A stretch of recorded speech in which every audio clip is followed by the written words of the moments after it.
বিদেশিরা এত মানে স্ট্রং, চট করে পিওর ডিভোটি হয়ে যায় বিদেশিরা।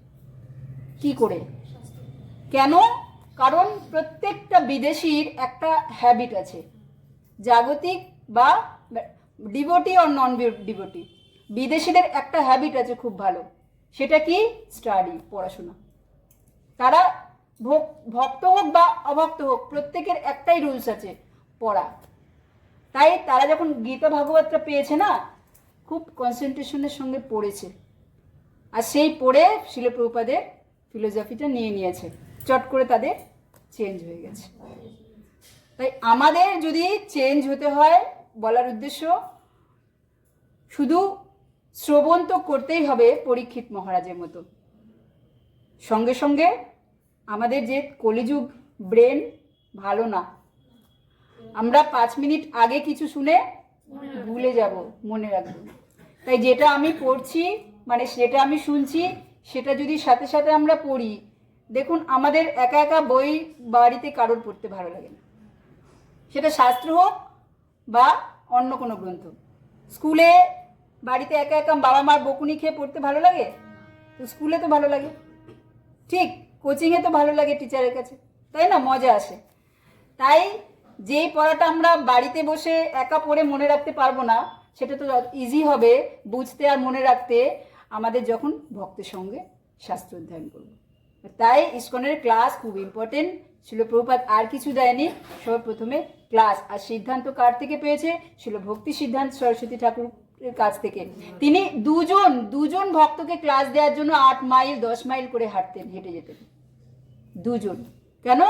কেন আমার জন্য সব মায়াবদ্ধ জীবরা যদি একজনও উদ্ধার হয়। তার ক্লাসের কোনো লিমিট ছিল না, 4 ঘন্টা 5 ঘন্টা 6 ঘন্টা 8 ঘন্টা 10 ঘন্টা পর্যন্ত ক্লাস দিতেন। তাই শুনে একজন ভক্ত তাকে বলেছিলেন, কলকাতায় উল্টোডাঙ্গা যখন তিনি ছিলেন, প্রভুপাদ আপনি এগুলো কি করছেন? ডাক্তার ছিলেন তিনি, ডাক্তার, সেহেতু ডাক্তারের নজর দিয়ে দেখবে। তো আপনি যে বলছেন, এত বলছেন, আপনার ভোকাল কর্ড নষ্ট হয়ে যাবে, সেখান থেকে চাপ পড়বে, আপনার গলার খুব ক্ষতি হবে, মেডিকেলের ভাষায়। তো এ তো আপনার রক্তও বেরিয়ে ব্লিডিংও হতে পারে, আপনার গলা খারাপ হয়ে যাবে। প্রভুপাদ বলছেন,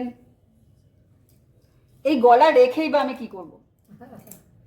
যদি সেটা দিয়ে আমি কৃষ্ণের কাজে না লাগাতে পারি, সেই গলা দিয়েই বা আমি কি করব? তার থেকে তুমি বসো, আমার প্রবচনই শুনো। বলে কিন্তু চুপচাপ বসো। তো এই প্রবচন সবাই নিতে পারতেন না। একবার রাধাকুণ্ডে তিনি সকাল থেকে প্রবচন শুরু করেছেন, সন্ধ্যা হয়ে গেছে। আমরা জানি 1 ঘন্টায় আমাদের মন বসে না, হ্যাঁ তাই নাকি? 1 ঘন্টায় মন বসে না। সকাল থেকে প্রবচন শুরু করেছেন, সন্ধ্যা হয়ে গেছে। তিনি যখন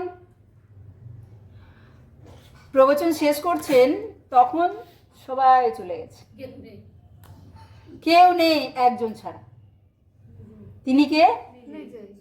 না, তিনি কে? শিল প্রভুপাদ, আমাদের প্রভুপাদ, এসি ভক্তিবেদান্ত স্বামী প্রভুপাদ। তাই তখন তিনি প্রভুপাদকে বলেছিলেন, যে ভালো শ্রোতা হবে সে ভালো বক্তা হবে, যে ভালো শ্রোতা হবে সে ভালো বক্তা হবে। তাই যে ভালো বক্তা হবে সেই ভালো প্রচারক হবে। আর তার সেই সিদ্ধান্ত আমাদের মধ্যে আজকে প্রমাণিত। আমাদের প্রভুপাদকে আমরা সারা বিশ্ব জগৎরূপে পেয়েছি, তিনি ভালো প্রচারক, তিনি জগৎগুরু পেয়েছেন। এই সমস্ত কিছু দাঁড়িয়ে হচ্ছে books is the basis, books, বই। তাই আমাদের ভালো না লাগলেও পড়তে হবে, আমাদের অজ্ঞান অন্ধকার দূর হবে। শিল প্রভুপাদ যখন নিউ ইয়র্কে মানে কীর্তন করতেন, প্রচুর ভক্ত, কীর্তন যদি যখন শেষ করতেন, প্রবচন শুরু করতেন, অর্ধেক চলে যেত।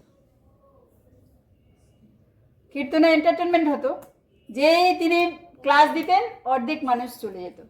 কিন্তু যারা থাকতো তারা আজ ইসকনের এক একজন স্ট্যাচু, আজ আমাদের ইসকনকে প্রেজেন্ট করছে। অর্থাৎ সেই শিল প্রভুপাদের ফিলোসফি বুকসের মধ্যে, তত্ত্বজ্ঞান বুকসের মধ্যে। তাই গ্রন্থ পড়তে হবে, আমাদের ভালো লাগুক চাই না লাগুক। ওষুধ খেতে আমাদের কারোর ভালো লাগে না, বাট আমাদের শরীরের জন্য ওষুধ প্রয়োজন। তাই আমাদের ভাই ছোটবেলায় বই পড়ে এসেছি, আবার মাতাজি বলছে বই পড়তে, এত কষ্ট করে স্কুল কলেজগুলো শেষ করেছি, এখন একটু নিত্য কীর্তন করবো, আবার বলছে বুকস পড়তে। তো এই কারণেই ভালো লাগুক চাই না লাগুক, আমাদের বুদ্ধি দ্বারা বিচার করতে হবে, এটা আমাদের পক্ষে ভালো। গ্রন্থর থেকে ভালো বন্ধু আর নেই।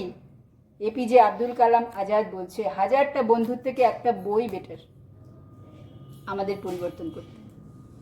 তো পড়তে হবে। হরে কৃষ্ণা।